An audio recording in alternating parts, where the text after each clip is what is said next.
Hello guys, ဒီနေ့ Kitty ပါ။ဒီနေ့ Kitty face review လေးပြလိုက်ပါပြီနော်။ဒါ Kitty ရဲ့ face ပါ။ညမတက်လိုက်ပါ။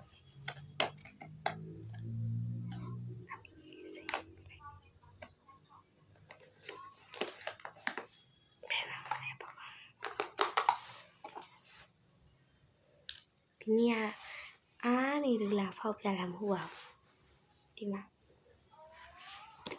similar ocean paper ကိုဖောက်ပြမှာဖြစ်ပါတယ်။အားနေလို့ဖောက်ပြမှာမဟုတ်ဘူး။ရားနေလို့ဖောက်ပြမှာမဟုတ်ဘူး။ဒါကရရရှိနေဖောက်ပြတာအဲ့ကြောင့်မို့လို့ဒီဗီဒီယိုလေးကို view လေးများရရှိပါတယ်။ကျွန်တော်ဖာစာဖောက်မယ်။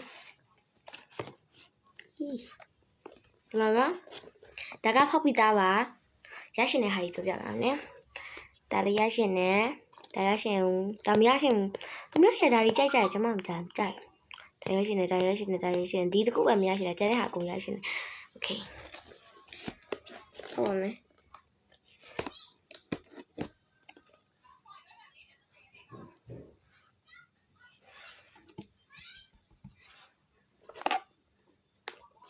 ကမကြည့်တော့ဘူးအရင်ဆုံး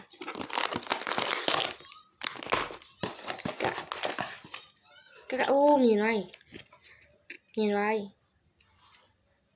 more fish သင်ကောင်း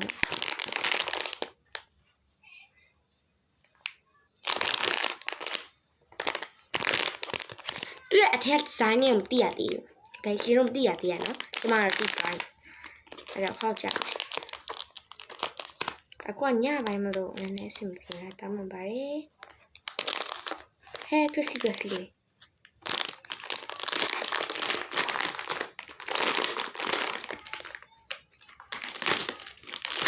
Okay, yeah.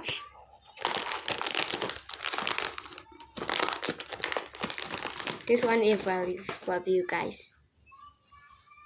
Look at this. So cute, bro. I'm not only little yare. Darling, as a bull I met in. Okay, I don't make video later. The love of it. Alone, so need to be chatted to you. Jesus, to my. Bye bye.